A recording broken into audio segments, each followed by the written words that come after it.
Hello guys, in today's video I'm going to show you how to fix Forza Horizon 4 crash on loading screen. It's easy. If you want to fix this problem, all you have to do first, just click here and then click settings, and after that on here all you have to do just go to update and security, and then click check for updates and make sure to install all the updates that you will find here.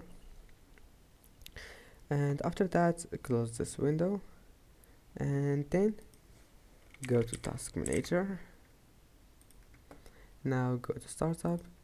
Now you have to disable all the applications that you don't need here, and after that it's easy. Just click on it and click disable, and then restart your PC. And after restarting your PC, just try to launch Forza Horizon as administrator.